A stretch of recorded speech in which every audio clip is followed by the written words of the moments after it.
What is up? After a little bit of technical difficulties, the AFC Eastie Boys are back in the house. No, I'm just kidding. We've been enjoying the off season a little bit, spending some time with the family. Charlie Definitely. Waffles over there definitely has some good time with the family so far in the off season. I've had some good time with the family in the off season. It's been a wonderful off season for us. Oh yes, I agree. Not that I don't miss football because god dang, I can't wait for it to come back. Cannot wait. I'm already excited. This is our first off-season episode with the two of us together. He's been doing a lot of stuff solo recently because I've been enjoying the family time that I've now created for myself. Yay. It's been wonderful. But this is Endzone to Endzone, off-season and fantasy prep, episode 1. And we're back at it with a lot of information, a lot of prominent trades around the NFL, a lot of signings to new teams. Lots of stuff coming up. We got the schedule release is coming up on Wednesday. We're gonna go over the surprises from the draft. Like we're gonna go over Dolphins off season. I don't want to get into that yet. We're gonna find out what game I go to this year. It's gonna be one game only, and it may not be in Miami. It may be in Tampa. It may be in Jacksonville. It may be in Atlanta. Who knows? We're going to spread the love around the stadiums this year. I've already got 2 knocked off my list. We got, 30-something to go? 30 to go, yeah. There we go.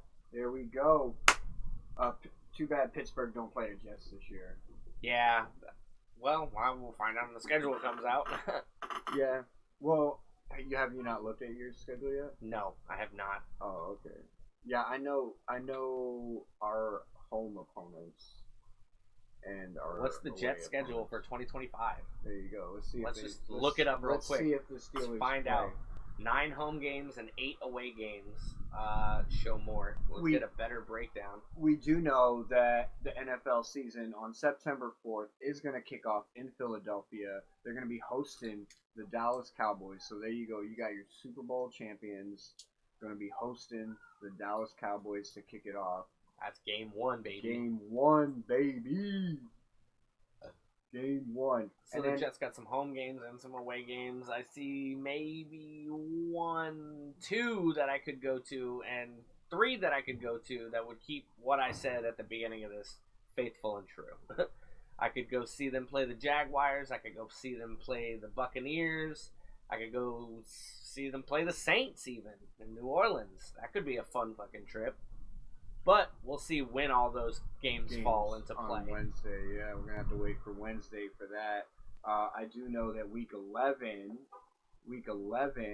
the Dolphins are going to be hosting the Washington Commanders in Madrid for the first game in Madrid, Spain. So let's go Miami. That's going to be a good one. Hopefully we have a good Tua Tagovailoa this year. I have a theory going for this guy that Tua Tagovailoa is one of those quarterbacks that has a good year, a bad year, a good year, a bad year.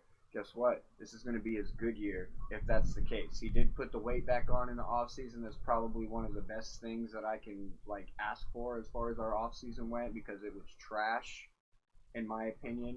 The draft was okay. We got a couple pieces that we needed, but the moves that we made in the offseason as far as picking up Zach Wilson as a backup quarterback, are you kidding?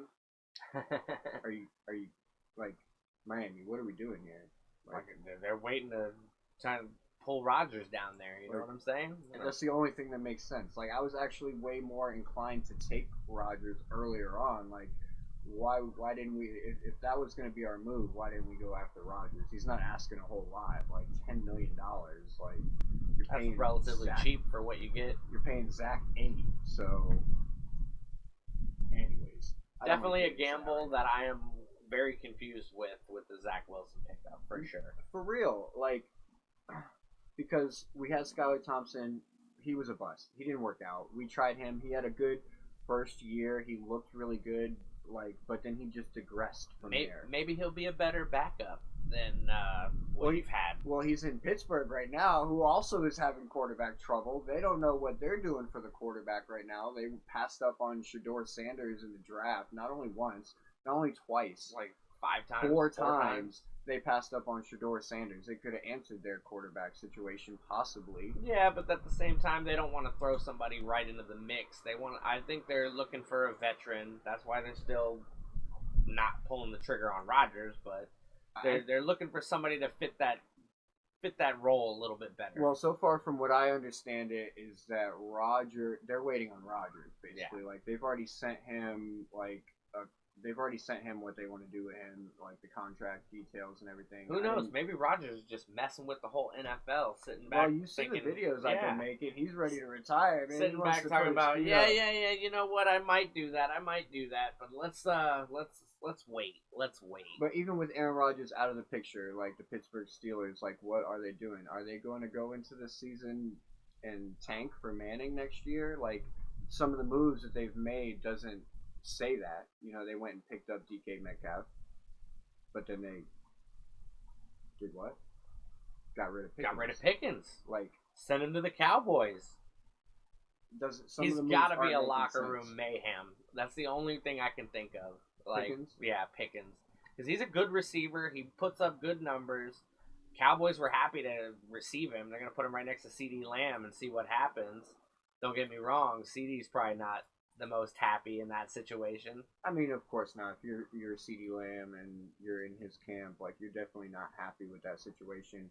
And it really is going to depend on Dak Prescott. Like, yes. Is Dak Prescott going to be able to perform? Is he going to be able to sling the rock? Like, I don't think so. You're going to have two deep guys running on each side post. Just like, you can just send them out there and like pick a side and throw it to whoever's not double covered. And I think that's what their goal is. Their goal is to just try to utilize a little bit of safety, protect Dak, and get him to throw the ball as far as possible at all times. I mean, that's got to be because like they didn't really answer their running back situation. Didn't they get rid of Rico Dowdle too? Did they get rid of Rico Dowdle? I think they still got. Do the Cowboys have Rico Dowdle? I think they still have Rico Dowdle. They did draft a running back in the draft, but like that's not your answer. Like, you didn't go. No, he's with the Carolina Panthers. He's gone. He's gone. Yeah, he's gone. You didn't answer the question. I missed that one in the. So they're definitely going to try and go pass heavy. If we're noticing it, bro. Yeah, if we're I'm already think that these head coaches of these other teams are noticing this shit too? They're going to go pass heavy. You guys have worked a lot on your offensive line. I'm talking to the Dallas Cowboys right now. You guys have worked a lot on your offensive line, and you added some pass heavy weapons in the offseason. Like, you don't think that teams realize you're going to try and go over the top on them? They're going to prepare for it. Oh, yeah. The secondaries are going to be ready. The cornerbacks are going to be ready. And then at the same time, Dak Prescott doesn't throw the best balls. He's going to throw more interceptions with that. I was going to say, you know who's not going to be ready? Dak Prescott. He's not going to be prepared. He's going to have all this time, and he's still going to make wrong decisions. Because he's not the guy. He's not the guy. Anyways, enough talk of the Cowgirls.